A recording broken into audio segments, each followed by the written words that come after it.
Hey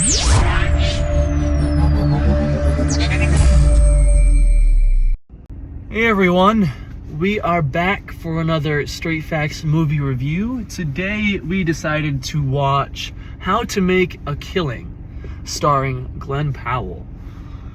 Wow. It was what I expected and it wasn't, you know? It was different. Like, it wasn't a whodunit, it wasn't like a heist where you get the money. Crime, right? Yeah. That we just saw. It was different. It like a combo of everything. Yeah. A healthy mixture, good acting, and very good acting. Yeah, and good story. It was good. I was really good. I was very happy with what I saw. Like, I have so many thoughts, but yet, like, I'm so satisfied that like there aren't that many at the same time.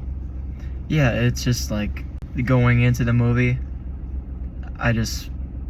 everything that I saw is just what I expected from the movie. I kind of knew I was gonna enjoy it because I like movies like this. I like graphic movies. I love crime movies, like stuff that has to do with heists. That's why I love the last one. I love action. I don't know if you guys can tell, I'm an action dude. But I just had a really fun time watching the movie, and great acting, and it was funny. What was his name again? What's his name? Glen something? Glen Powell. Glen Powell. You know, it was funny, me and my friend here, we were talking about Glen Powell? Yes. Finally got the name right. We were talking about him being like a really good Batman or like Bruce Wayne, because he fits the look. Oh, absolutely. I mean, you dye his hair brown, because I think he's kind of blondish. Oh yeah, he definitely is. Yeah. Blonde. Yeah. Or just black. Yeah. Black hair. I think he would really pull it off. Mm-hmm. And I don't know if you guys watched the TV show Reacher, but I think that guy is fit for Batman also. I'm glad he started watching that. Yeah. Because I it's watched a great show. Alan Richardson playing Reacher. Holy crap. That's the most manly man ever. I mean, you see him in other movies and he's a complete buffoon. Oh yeah, but then when he gets to Reacher, it's like, oh my gosh. Yeah. This guy's crazy. He is built like different. Like a tank. Yeah. Anyway, yeah, we're talking about that. He's a great actor. Oh, absolutely. I mean, he has a great voice. Mm-hmm. He narrated the movie really well. Oh yeah. I love movies where it's like telling a story, like the main character is narrating what happened in their past or what's going on. I really like movies like that. Yeah, that makes sense considering Deadpool did that in like the first or second movie. I forget. It was all like, I bet you're wondering how I got here. Or Megamind. You ever watch Megamind? Yeah. Yeah, Megamind did that. It was a fun movie. But yeah, I also really liked the movie. I'm not like a huge action guy like Editor is, but I like Tron. I do like Tron, but I like Tron for different reasons. Like the world building, the aesthetic, the acting was phenomenal. The story is great, and the emotional impact it has in some of the scenes I heavily reason with. Yeah. But anyway, I'm getting myself distracted. But I'm not like a huge action guy, but I definitely appreciate it. I do like action. Just I'm not a huge like everything needs to have action. I'm not that kind of guy. But action is definitely appreciated for sure. Yeah, it definitely had its action. It had good story. As I said earlier, it also had good. Me and Editor both agree it has a pretty good acting. It sends a good message, I'd say, as well. Like it's like commonly like pointed to that money, you know, at first it's the main character says, we're all adults here. Let's just say, yeah, we're all adults here. We already know money, all kinds of money can really buy happiness, you know? Mm-hmm.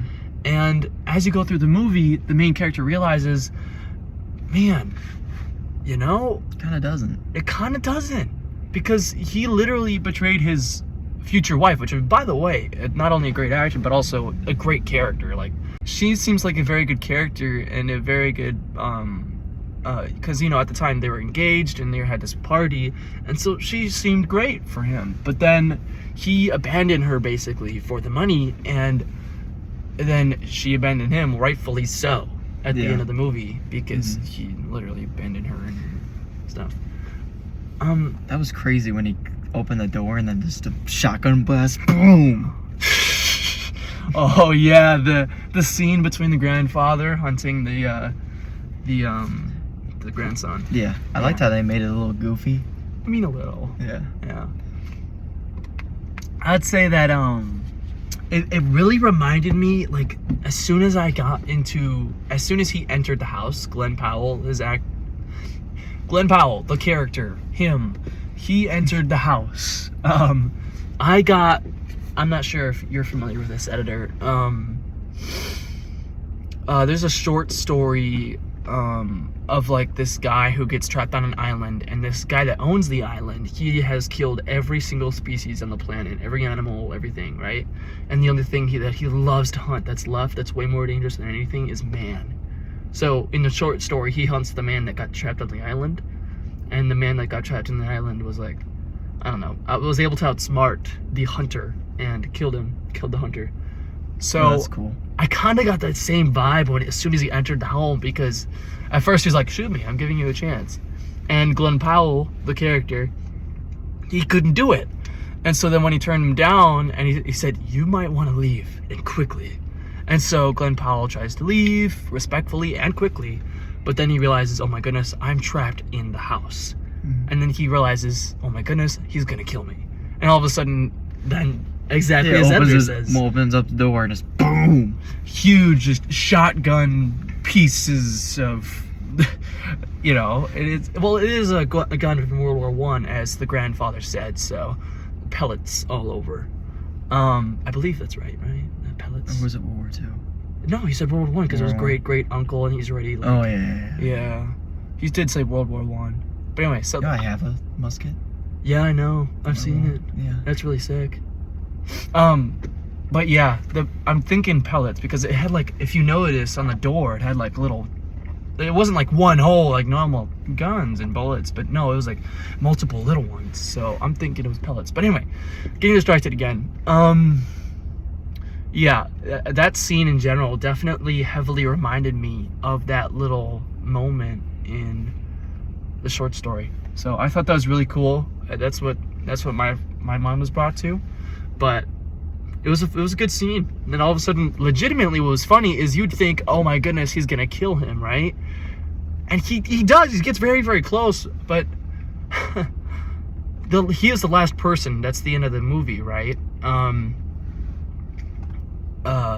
The end of the movie, it's the last person. The grandfather's the last person to kill in order to get the inheritance. And, well, he technically does kill. No, not technically. He does kill him. He kills the grandfather. Two arrows.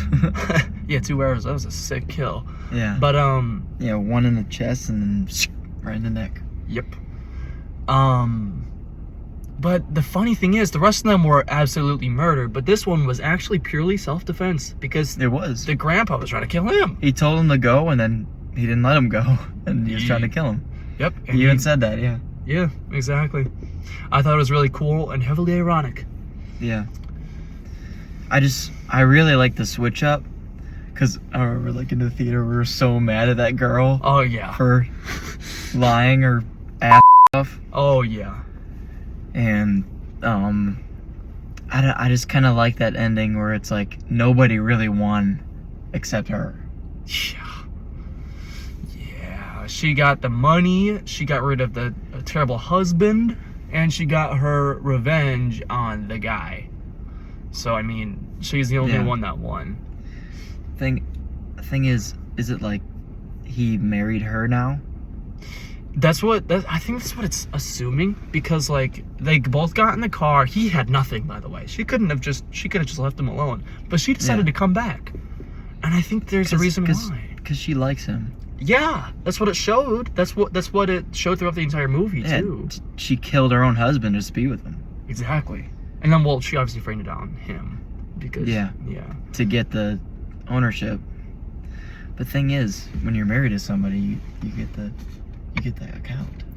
Yeah, but he already signed it all the way over to her, so she could have left him to die. Wouldn't have mattered. Yeah, but if they remarry, they might Remarry? or if they get together. Yeah. Then he gets to share the inheritance. He gets to share the inheritance. And then he kills her. And he kills the bitch. And then we get a second movie. Then we get a second movie. And then he kills her whole family. Yeah. Exactly. Or even better, the son. The father, his dying wish. Glen Powell goes to his side. He goes, kill your mother and all of your sisters and brothers, please. And says the exact same line that his mother told him. That would be pretty cool. That would be peak. That would be great. That'd be a very high rating. Definitely. Definitely a a legacy. But anyway. Yeah. All right. Official ratings. Would you like to go first, or? Sure. All right. So, I mean, like I said, I went into the movie happy, and I came out very happy. And usually I have low expectations, but this kind of movie I didn't really need low expectations for because I knew it would be a movie that I would like. Yeah. So, my full-on rating would be an 8.3. 8.3. I liked it. One micro thing more than the Crime 101. than the Crime 101. Because I like the acting better. The acting bumped it up a little bit. Yep. Glen Powell is definitely an A-list or S-tier or whatever you call it actor. Yeah. Yeah. As for me, I also really liked the movie. I liked it a bit better than Crime 101. Because I've seen these kinds of movies before where, with whodunit or I'm gonna murder everybody to get the money, right? I've seen these kinds of movies before. And there's just every time I thought I knew what was going to happen, they get just a little twist. And it made the movie so much more different than the others, And I really liked that. I really did. I appreciated it a lot, and it gave a good message. I'm going to give it a solid 8.5. But yeah, let us know what you guys think in the comments down below, because man, oh man, this is different. I encourage you guys to actually go see this in theaters because this is pretty early on. Yeah, it's really good. Also, make sure to subscribe and leave a like. Yeah, that'd be It'll help us out a lot. Oh yeah. And that's Straight Facts. We'll see you on the next one.